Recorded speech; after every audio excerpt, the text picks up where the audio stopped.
नमस्कार, आप देख रहे हैं न्यूज़ 24 और आपके साथ मैं हूं ऋषभ शर्मा। भारत ने टोक्यो ओलंपिक्स में शानदार प्रदर्शन दिखाया है। अब तक सबसे ज्यादा 7 मेडल जीतने में भारत कामयाब हुआ है। लेकिन इन 7 मेडल्स में जो सबसे ज्यादा चर्चा हो रही है वो हो रही है देश के दूसरे गोल्डन बॉय और एथलेटिक्स के पहले गोल्डन बॉय नीरज चोपड़ा की। नीरज चोपड़ा जिन्होंने इतिहास रचा और आज़ाद भारत के वो पहले ऐसे एथलीट बने हैं जिन्होंने एथलेटिक्स में गोल्ड मेडल हासिल किया।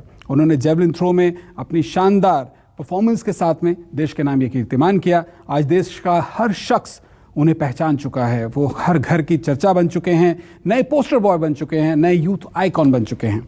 और इस वक्त मेरे साथ बात करने के लिए सीधे टोक्यो से जुड़ चुके हैं देश के new golden boy Neeraj Chopra. Neeraj, बहुत बहुत स्वागत है आपका न्यूज़ 24 पर। थैंक यू जी। अच्छा नीरज, मेरा जो है पहला सवाल तो मैं यही कहूँगा, हम तो जानते हैं कि जो आपने उपलब्धि दिलाई है देश के नाम वो आसान नहीं है और जैसा जश्न यहाँ हिंदुस्तान में मना, आप तो टोक्यो में थे, आपको उसकी वाइब्स ज़रूर आई होंगी, लेकिन आपको एहसास है कि आपने क्या किया है? हाँ जी बिल्कुल, एक बहुत अच्छा लग रहा है कि एथलेटिक्स में खासकर कि मैंने ऐसे पहली बार मेडल आया और गोल्ड आया है और बहुत ही एक अलग फीलिंग है। और मैं बता नहीं सकता, जो कल ओलंपिक स्टेडियम में जो राष्ट्रगान बजा था मैं उसको एक्सप्लेन नहीं कर सकता। वो एक बहुत ही सुनहरा पल था और ऐसा लग रहा था कि जो जितनी भी मेहनत की है, जितने भी लाइफ में सेक्रीफाइस किए हैं और जो भी प्रॉब्लम्स आई हैं, ऐसा लग रहा था जैसे ये मेडल मिलने के बाद सब कुछ वो फीका है इसके आगे। तो सभी ऐसा लग रहा है कि जो मेहनत की है उसका फल ये मिल गया है। उसी राष्ट्रगान की मैं बात करना चाहूंगा। 2008 में अभिनव ने बताया था कि जब राष्ट्रगान बज रहा था, जब तिरंगा उठ रहा था, फहराया जा रहा था, उस वक्त उनके इमोशंस कंट्रोल में नहीं थे। आप अपने इमोशंस के बारे में बताएं, आपका भी कुछ ऐसा ही हाल था? यहाँ हिंदुस्तानियों का तो खैर क्या मैं आपको बताऊं, हम सब जश्न में डूबे हुए थे, रोंगटे खड़े थे हम सभी के। सबसे पहले तुम बताना चाहता हूँ कि अभिनव बिंद्रा जी ने एक सोच थी हमारी कि पहले ऐसे इंडियन है जिन्होंने इंडिविजुअल स्पोर्ट्स में गोल्ड जीता था, उन्होंने एक सोच जो है बदली थी कि हाँ हम भी ऐसा कर सकते हैं। और बिल्कुल वो बहुत ही उनको प्राउड फील हुआ उस टाइम पे। और ऐसा ही मुझे बहुत ही एक अच्छा लग रहा था जब अपना राष्ट्रगान बज रहा था और मैं वहां पे खड़ा था। और मतलब मुझे भी ऐसा फील हो रहा था कि हाँ यार, कहीं ऐसे लग रहा था कि आंसू ना आ जाए, लेकिन मेरे अंदर एक जोश था। और मुझे लगता है कि वो जोश ही होता है कि आपकी आंखों में जो आंसू होते हैं वो वैसे आंसू नहीं होते, वो बस अब हमको पता नहीं होता, वो कंट्रोल नहीं कर सकते हम। तो जी, उसी टाइम पता लगता है जी वो उस पे किसी का कंट्रोल नहीं होता। पर काफी खुशी हुई उसके बाद। नीरज, मैं वाकई में बता रहा हूँ, इस वक्त आपसे बात करते हुए मेरे रोंगटे खड़े हुए हैं, मुझे बहुत ही खुशी महसूस हो रही है। और हिंदुस्तानियों ने जब देखा ना कि आपको तो आखिरी अपने थ्रो से पहले ही पता चल चुका था गोल्ड मेडल आने वाला है, तो वो हिंदुस्तानियों की जो जश्न था वो पहले ही शुरू हो गया था। मैंने आपके पिताजी से बात की, उनके गले से आवाज़ नहीं निकल रही थी, उनको इतना ज़्यादा लोगों ने घेर रखा था, मालाओं से उनका गला पूरा लबालब भरा हुआ था। आपकी भी बात हुई होगी अपने परिवार से, अपने पिताजी से, उनका क्या कहना था? अभी तक तो मेरी बात हो नहीं पाई जी घर पे, क्योंकि मैं कल स्टेडियम से लेट आया यहाँ पे और 3-3:30 बजे मैं वहां से आया। फिर उसके बाद कुछ अपने इंडियन जर्नलिस्ट थे और कुछ जूम मीटिंग से वो की मैंने। फिर उसके बाद काफी थके हुए थे, फिर थोड़ा बहुत सोए, फिर सुबह फिर उठना पड़ा। तो अभी घर पे बात हो नहीं पाई, अभी करूंगा मैं बात। लेकिन हाँ बिल्कुल, वो बहुत ही खुश होंगे। और घर वाले तो क्या, मुझे लग रहा है कि कल पूरा देश ने जैसे मना, क्योंकि मैंने कुछ वीडियोस साथ में जो लोग थे उन्होंने दिखाई, सब बता रहे थे कितने खुश हैं। और मैं सभी को थैंक यू बोलना चाहता हूँ कि आप सभी ने इतनी दुआएं की, और आप सभी की दुआओं की वजह से आज मैं मेडल जीत पाया हूँ और आप लोगों का सपोर्ट था जी। नीरज, आप सिर्फ 23 साल के हैं। मैं वाकई में बताना चाहता हूँ कि इतना ज़्यादा हम्बल, इतना ज़्यादा ज़मीन से जुड़ा हुआ एक चैंपियन खिलाड़ी कम ही होता है। आप ऐसे ही रहिएगा, हम तो यही चाहेंगे। लेकिन जो उपलब्धि आपने हासिल की है, उसके बाद में प्रधानमंत्री मोदी से लेकर आपको खेल मंत्री और सभी लोगों ने बधाइयाँ दी।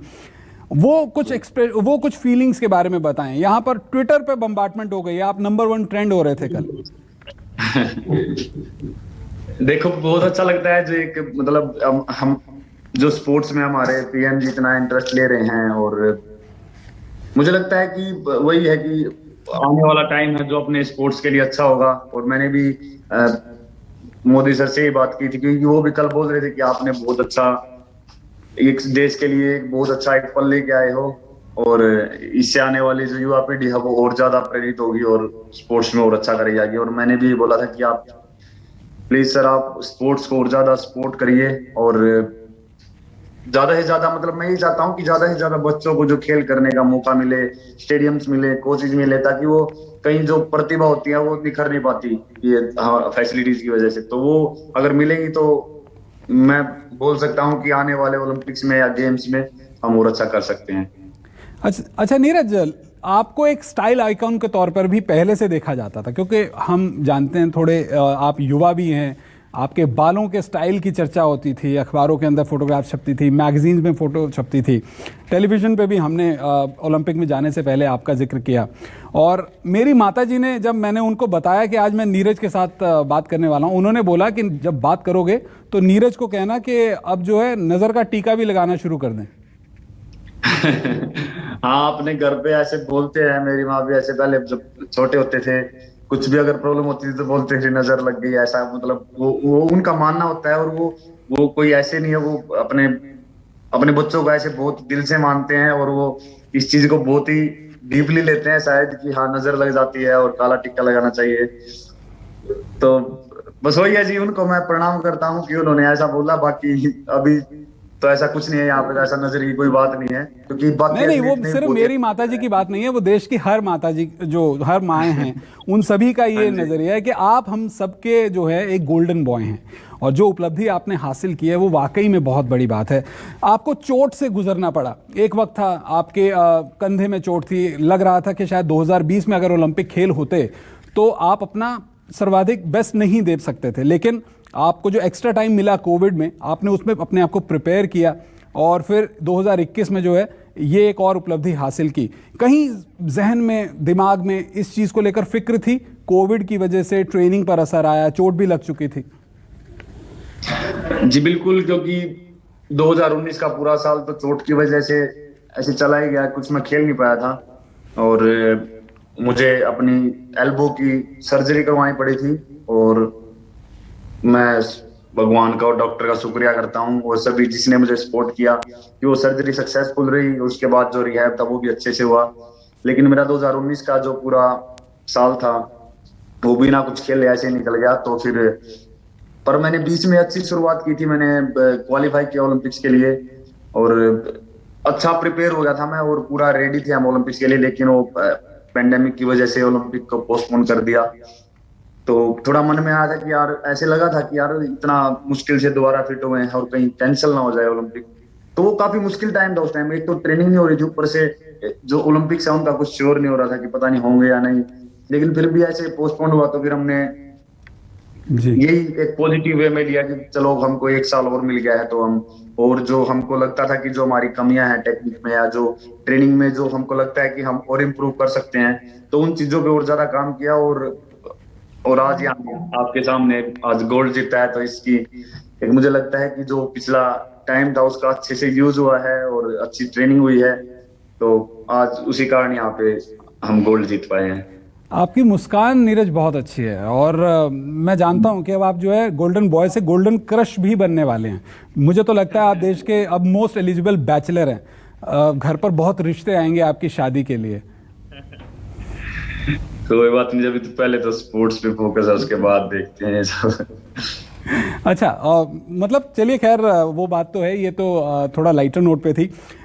आपके अगर टोक्यो ओलंपिक्स की बात करें तो जर्मनी के जो वेटर हैं उनको लेकर आपके साथ में कंपटीशन की चर्चा हो रही थी, और उन्होंने आपको एक चैलेंज भी दिया था कि आप उनके आसपास भी नहीं फटक पाएंगे, लेकिन जो कंसिस्टेंसी आपकी थी आपने उस पर मेंटेन किया और फाइनली वो चीज़ अचीव की। पहली बार में ही, पहले तो क्वालिफिकेशन में ही आपने अपना सिक्का मनवाया, और जो फाइनल्स में भी जो थ्रोज फेंके उसके बारे में बताएं। जी देखो, वो जो भी उन्होंने बोला, क्योंकि मैं उनकी रिस्पेक्ट करता हूँ, वो एक बहुत ही अच्छे एथलीट हैं, और इस साल और पिछले साल उनकी जो परफॉर्मेंस रही है वो बहुत ही एक अद्भुत परफॉर्मेंस थी। मुझे लगता है कि जिनका वर्ल्ड रिकॉर्ड है जैन जलाजी ने, उनके बाद ये इन्होंने second best throw Johannes Vetter ने लगाया है और इनका बहुत ही अच्छा सीजन रहा है। इन्होंने बहुत अच्छी सीरीज किया थ्रोज की, लेकिन वो पता नहीं दिन के ऊपर होता है कि मतलब हम पहले उसको बोल नहीं सकते कि हाँ मैं वहां पे इस कंपटीशन में इतना थ्रो करूंगा या ऐसा करूंगा, पर पता नहीं उनके साथ क्या हुआ। मुझे खुद ऐसा समझ में नहीं आ रहा है कि इतना अच्छा एथलीट है जो जिसने इतना अच्छा सीजन पूरा अच्छे से निकाला, इतने अच्छे थ्रो की 96 मीटर उन्होंने सीजन में थ्रो की। पता नहीं, मुझे खुद नहीं पता उनके साथ क्या हुआ, लेकिन हम जानते हैं क्या हुआ होगा, क्योंकि पर फिर भी आपके कुछ साथ कह नहीं सकते 2 दिन। जी हम जानते हैं और क्या मैं हुआ इसके होगा। ऊपर आप कोई- जो है डाउन टू अर्थ हैं, आपने सिर्फ फोकस किया, उनके साथ में शायद ओवर कॉन्फिडेंस जो था उन्हें ले डूबा। और आपके परफॉर्मेंस के अलावा मैं थोड़ा सा पीछे चलता हूँ। 2016 में जब आपने अंडर जूनियर वर्ल्ड कप के अंदर आपने गोल्ड मेडल जीता, रियो ओलंपिक्स में क्वालिफाई करते करते रह गए थे, शायद आप तो तब भी मेडल के लिए दावेदार थे। तभी से एक फोकस बना लिया था कि अगली बार जो है मेडल लेकर आना है, सपना था गोल्ड मेडल का, और अब जब गोल्ड आ गया है तो आगे के बारे में क्या कह सकते हैं? What's next mission? देखो जी, मुझे तो लगता है हर खिलाड़ी का सपना होता है ओलंपिक्स खेलना और ओलंपिक में मेडल जीतना। और बिल्कुल 2016 में मेरी खुद ओलंपिक के लिए तैयारी थी। उस टाइम मैं सोच रहा था कि मैं क्वालिफाई करूं, मेरा ऐसा कोई मेडल के लिए कुछ हो नहीं था, क्योंकि मेरा जो डिस्टेंस था वो क्वालिफाई तक ही था उस टाइम पे। 82.23 मैंने किया था और 83 मीटर का अपना क्वालिफाई था, तो मैं काफी क्लोज चल रहा था।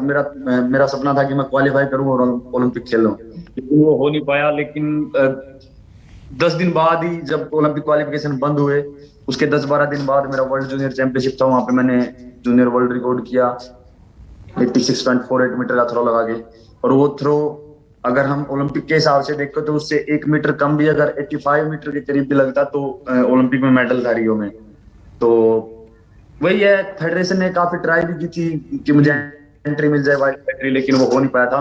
पर थोड़ा सा बिल्कुल ऐसे लगा था कि हाँ अगर ये थोड़े दिन पहले थ्रो लग जाती तो शायद मैं ओलंपिक खेल लेता, और क्या पता मैं वही अगर परफॉर्मेंस वहां पे दे अच्छा पाता। नीरज, मैं आपकी मेडल बात, जीत पाता। आपने कहा कि आपके पिताजी से आपकी बात नहीं हुई है, मेरी तो हुई थी, और मैं आपकी अब लाइव न्यूज़ 24 के जरिए उनसे बात कराना चाहूंगा, और हम भी सुनना चाहेंगे कि आप अपने पिताजी से क्या बात करते हैं। थोड़ी छोटी बात कीजिएगा, क्योंकि मुझे आपसे 2-4 सवाल और करने हैं। तो हमारे साथ नीरज चोपड़ा के पिताजी सतीश चोपड़ा भी लाइव जुड़ चुके हैं सीधे उनके घर से। सतीश जी, आपका बेटा मेरे साथ है टोक्यो से, पूरे देश को उस पर नाज है। आप नीरज के बारे में क्या कहेंगे? नीरज जी हाँ सर, हम फिर हरियाणा में बात करेंगे, वो पता नहीं आएगा हिंदी में करने में ना। जो उम्मीदें थी उनके ऊपर खरा उतरा और देश के लिए एक ऐसा बच्चा बना जो देश से काम आया। जी नीरज, क्या कहेंगे? पापा कह रहे हैं कि देश के काम आए, ये उनके लिए सबसे ज्यादा गर्व की बात है, और आप तो वैसे ही आर्मी से हैं। हेलो हेलो, हाँ पापा नमस्ते। नमस्ते बेटा, ठीक है? हाँ बढ़िया, अपनी बताओ। हरियाणा में बात करो, कोई दिक्कत नहीं, कंफर्टेबल हो गया। तो देश की उम्मीदों पर खरा उतरा, काट दिया बेटा। मैं हरियाणा में बात करो, कंफर्टेबल होगा, बिल्कुल कोई दिक्कत नहीं। हिंदी अगर कंफर्टेबल नहीं हो रहे तो हाँ। और बताओ क्या कर रहे? मैंने को काट दिया कि बेटा लगे। हाँ गड्डी की आवाज भी तो। चलो कल लेट हो गया था, बात हो नहीं पाई। बस एक बार मैं भी सोच रहा था कि तुम भी बिजी हो गए तो आराम तक करूँगा सब तो बात है। नहीं बेटा, फुर्सत में लाना जिम कर लिए, कोई दिक्कत नहीं है बेटा, रिलैक्स रह के करिए। हाँ ठीक है, कोई दिक्कत नहीं। और ठीक हो ना? बिल्कुल नीरज, पिताजी से पूछ तो लें कि घर का माहौल कैसा है। हाँ मैं ये वही तो पूछ पूछ रहा हूँ लीजिए। कि सब ठीक है ना, कैसा माहौल है? जी बहुत बढ़िया बेटा। चलो चलिए। बढ़िया पापा। बिल्कुल सतीश जी, बहुत बहुत शुक्रिया आप हमारे साथ जुड़े। नीरज, अगले सवालों का कुछ और वक्त आपसे मैं चाहूंगा। आपके पिताजी ने भी बोला कि लठ गाड़ दिया, और मैं तो ये कहूंगा कि एक हिंदी का बहुत अच्छा एक शेर है, वो कहते हैं कि कौन कहता है आसमान में सुराख नहीं होता, एक पत्थर तो तबीयत से उछालो यारो। तो आपने तो आसमान में सुराख किया, क्योंकि जो भाला था, जैवलिन था, वो तो आसमान में फेंका था। तो आपने तो आसमान में सुराग किया है। नहीं देखो जी, अपने यहाँ की वो वही मेरे पापा जी ने बोला, और ये हरियाणा ही कहावत है कि लठ गाड़ के आना है, तो मुझे लगता है कि कहावत हरियाणा की है, लेकिन आज ये लठ इंडिया के लिए गड़ा है क्योंकि ये मेडल जो है इंडिया के नाम है और इंडिया के लिए मैंने जीता है, तो काफी अच्छा लग रहा है। अच्छा नीरज, थोड़ा सा एक दो सीरियस सवाल पूछता हूँ। एक वक्त ऐसा था, थोड़ा सा गुर्बत, थोड़ा सा फाइनेंशियली थोड़ी वीक चल रही थी आपकी फैमिली। एक नॉर्मल फैमिली से आते हैं आप, किसान फैमिली से आते हैं, और कहा जाता है कि शायद जेवलिन खरीदने की भी बहुत, जो क्वालिटी जेवलिन होते हैं, महंगे जेवलिन होते हैं, उन्हें खरीदने में भी मुश्किल आई थी। वहाँ से यहाँ तक का सफ़र आप इसको कैसे देखते हैं? क्योंकि अब आप एक यूथ आइकॉन हैं, आप जो कुछ भी कहेंगे उसको सुनकर एक गरीब परिवार का बच्चा हो या एक औसत या फिर अमीर परिवार का, वो इंस्पायर होंगे। तो एक नई पीढ़ी को, आने वाली पीढ़ी को तैयार होने को लेकर आप क्या कहेंगे अपने इस पूरे सफर को देखते हुए? देखो जी, मैं यही बोलना चाहूंगा कि अगर बात पैसे की जाए तो सिर्फ मैं ये एक ऐसा एथलीट नहीं हूँ जो मिडिल क्लास फैमिली या फिर फाइनेंशियली प्रॉब्लम रही है।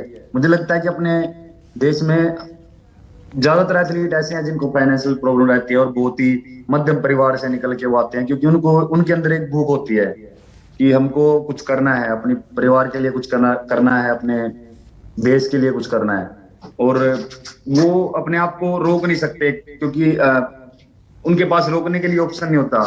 कि ऐसे वो ये नहीं सोच सकते कि हमारे पास सब कुछ है और मैं आज प्रैक्टिस कम कर लेता हूँ या फिर थोड़ा रुक जाता हूँ। और बिल्कुल जेवलिन शुरू में अपने पैसे से लेने के इतने पैसे नहीं थे, ये दिक्कत आई, और मैं मानता हूँ कि ये उसी दिक्कत की वजह से आज मैं यहाँ तक पहुंचा हूँ।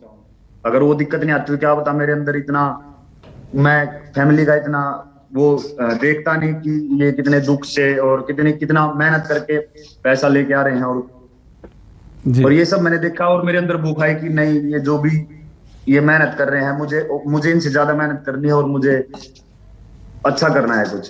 तो यंग जो जनरेशन है उनको आप क्या कहेंगे कि मुझे लगता है बहुत जरूरी है, जो सेक्रीफाइस होते हैं शुरू में, जो भी प्रॉब्लम आती है तो वो जरूरी होती है, वो आगे हमारे काम आती हैं, और वही टाइम ऐसा होता है जो हमको मेहनत करने के लिए प्रेरित करता है। और अब तो आपको प्रधानमंत्री मोदी और सब लोगों ने तो अब कॉन्ग्रेचुलेट किया ही है।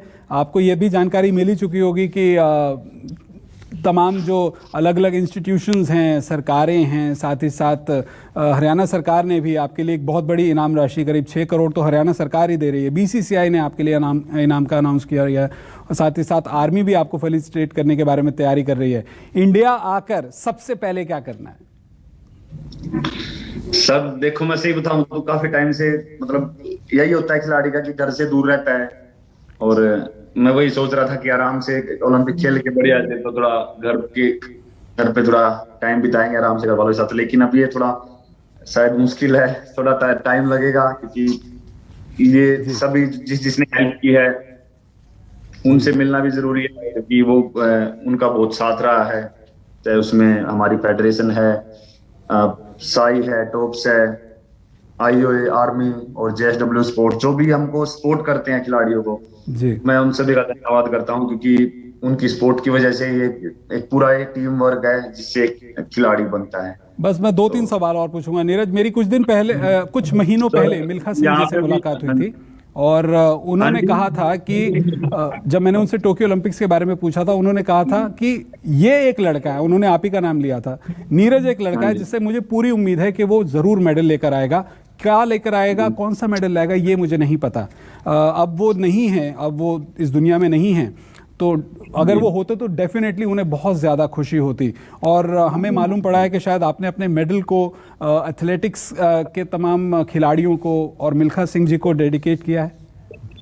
जी नहीं, बिल्कुल जी, क्योंकि मुझे लगता है कि जो मेडल आज तक एथलेटिक्स में नहीं था, और एक ऐसा फील हो रहा था कि यार एक लेके आना पड़ेगा मेडल, और उन सभी का सपना था कि एक मेडल आना चाहिए ओलंपिक में। और मिल्खा सिंह जी का सबसे बड़ा सपना था कि अपना राष्ट्रगान ओलंपिक स्टेडियम में बजे, तो वो आज हो पाया है। लेकिन मिल्खा सिंह जी हमारे बीच में नहीं है, और मैं मानता हूं कि उन सभी की बहुत ज्यादा मेहनत रही है, क्योंकि वो जैसे पीटी उषा मैम है और मिल्खा सिंह जी हैं, और बहुत अच्छे एथलीट रहे हैं, जो जिनका थोड़े थोड़े टाइम से वो मेडल चूक गया था, लेकिन आज ये मैंने जीता है, तो कहीं ना कहीं उनका भी एक सपना पूरा हुआ है। तो इसलिए मुझे लगा कि हाँ, ये उन सभी की मेहनत थी और आज उनका भी एक सपना पूरा हुआ है, तो इसलिए मैंने वो डेडिकेट किया कि हाँ, ये आप सभी की मेहनत है। वैसे तो जो उपलब्धि आपने हासिल की है, मैं समझता हूँ वो बहुत बड़ी है। पीएम मोदी ने आपको मुबारकबाद दी और पूरे देश में जश्न मन रहा था, आपके परिवार में जश्न मन रहा था। टोक्यो का क्या हाल था? रात को नींद आई, सो पाए? और पीएम ने क्या क्या बात की, ये जरूर बताइएगा। सर सो तो बहुत लेट सोए, क्योंकि उधर से मैं स्टेडियम से नहीं, नींद आई थी क्या? खुशी के मारे नींद आई थी? हाँ सर, खुशी तो है ही, पर थक भी तो जाते हैं गेम के बाद, तो नींद तो आ गई, पर थोड़ा लेट सोया था, ये है जी। और पीएम मोदी जी ने क्या बोला, क्या बताया उन्होंने?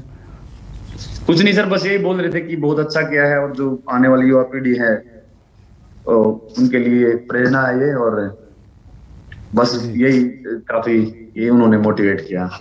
अच्छा, आखिरी सवाल, अभी आप सिर्फ 23 साल के हैं और एक लंबा सफर बचा हुआ है। आपने कल बताया कि अब आपका जो नेक्स्ट टारगेट है वो ये है कि 90 मीटर के मार्क को पार करना है। तो यानी कि सिर्फ और सिर्फ टोक्यो ओलंपिक्स में गोल्ड मेडल से अब नीरज सेटिस्फाई नहीं रहने वाले हैं। अगला मिशन पेरिस ओलंपिक्स। हाँ जी, पेरिस ओलंपिक तो अभी दूर है, उससे पहले Commonwealth games, Asian games, world championship, वो जरूरी है। मुझे लगता है कि वो एक एक करके सीढ़ी चढ़ना है, ठीक है, सीधा अगले ओलंपिक का टारगेट लेना। तो बीच में भी काफी अच्छे अच्छे गेम्स हैं, उनकी तैयारी करेंगे और आगे अच्छा करने की कोशिश करेंगे। Thank you.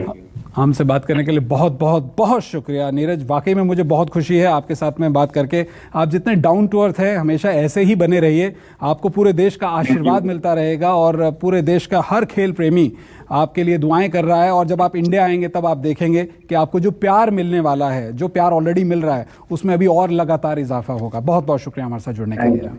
Thank you. तो ये थे नीरज चोपड़ा, जिन्होंने ना सिर्फ टोक्यो ओलंपिक्स में इतिहास रचा है, बल्कि साथ ही साथ देश के हर शख्स को ये कहने के लिए मजबूर कर दिया है कि वाकई नीरज, आज पूरे देश को तुम पर नाज है। यहां पर वक्त हो चला एक छोटे से ब्रेक। नमस्कार, मैं हूं मानक गुप्ता। अगर आपको हमारा ये वीडियो पसंद आया हो तो इसे लाइक और शेयर जरूर करें, और हाँ, हमें सब्सक्राइब और फॉलो करना ना भूलें, ताकि आप देश और दुनिया की कोई खबर मिस ना करें। तो जुड़े रहिए हमारे साथ और देखते रहिए न्यूज़ 24।